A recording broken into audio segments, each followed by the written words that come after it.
There are no wolves on Fenris, but there is in this video, so stick around if you want a step-by-step guide on how I painted this classic Eavy Metal Space Wolves power armour.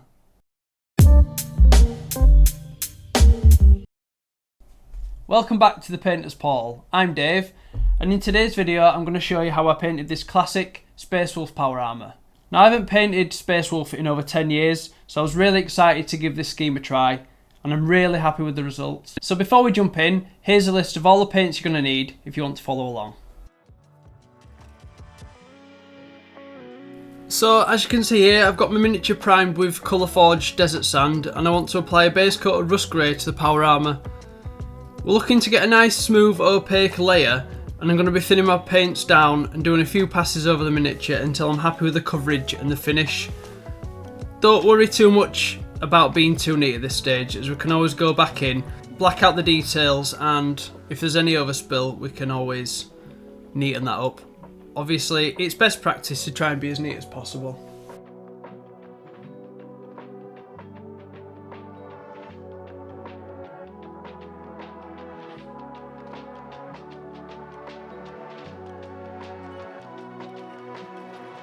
For the first base coat on the shoulder pad, I'm going to apply several thin layers of Avalanche Sunset. This can be quite a thick paint, so it might be best if you thin it slightly more than usual and try and apply 3 or 4 smooth layers and just build your way up to getting that final colour. Be as neat as you can here, because obviously you've already painted the shoulder pad. So just be as neat as possible when following it around the edges. Next up, with the base coat applied, we're going to be applying a recess shade of 50-50 mix of the Fang and Rhinox hide. The mix needs to be thin enough that it flows into the recess and the panel lines, but remember not to overload your brush, as we still need some control. It's going to be applied into the recess of the model, such as around the knee pads, so that they read as a darker area. Work your way around the model, try and be as neat as possible wherever you can, but don't worry if there's any overspill, as you can always go back in with the original base coat colour and tidy up those areas.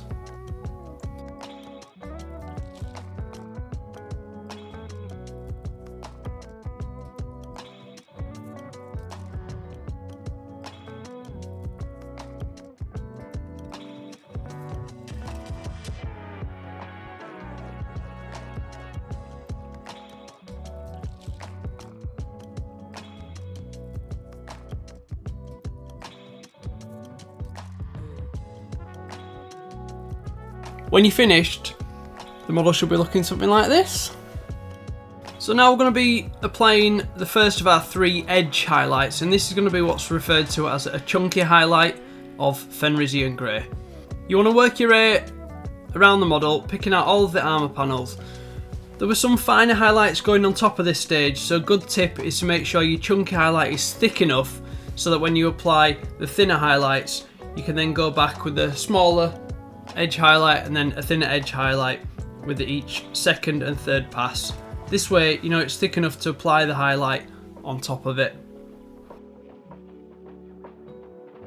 Make sure that you're using a brush with a nice point on the end to give yourself good control, and also don't overload your brush too much with the paint.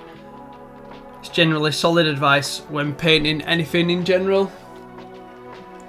To create a good point on the brush, we twist the brush as we leave the wet palette, and then you can test it on the tip of your thumbnail or on the hand if you're wearing a glove.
Next, we are going to apply the first of our thin highlights over the top of the chunky highlight. And for this stage, we're going to be using Blue Horror. Here, we're going to try and achieve a highlight that's half the size of the previous highlight. And again, we're going to try and be as precise as possible at this stage. It's obviously important to move the model around to all the angles that you're comfortable with and make sure that you find a comfortable position to sit in and to hold the model so that your hands are as stable as you can possibly be.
The next stage on the shoulder pad will be to apply a thin recess shade of Agdrak's Earth Shade around the outside of the pad.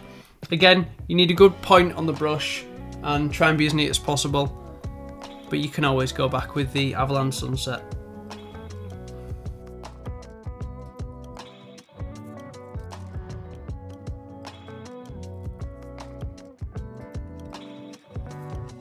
For our final stage on the shoulder pad, I'm just going to go with a nice neat highlight around the perimeter in Uriel Yellow. Again, mentioned it many times before, but try and create a nice tip on the end of the brush by twisting on your wet palette as we load up the paint, and then do a test line on your thumb or your glove.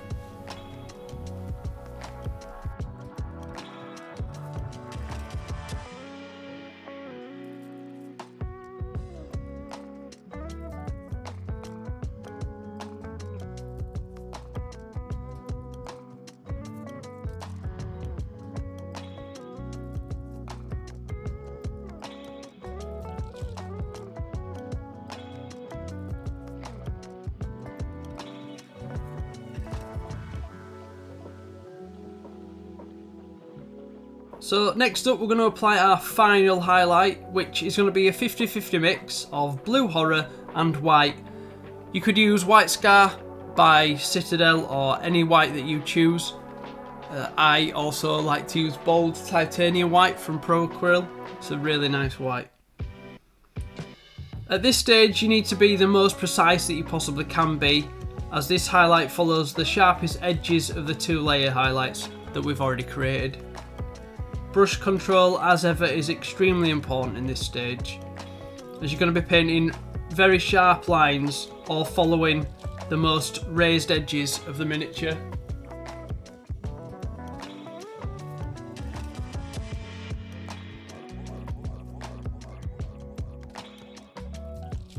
Don't forget, when we paint any stage, if you make a mistake or the line's too thick, you can always go back to the stage before and reapply the step previously.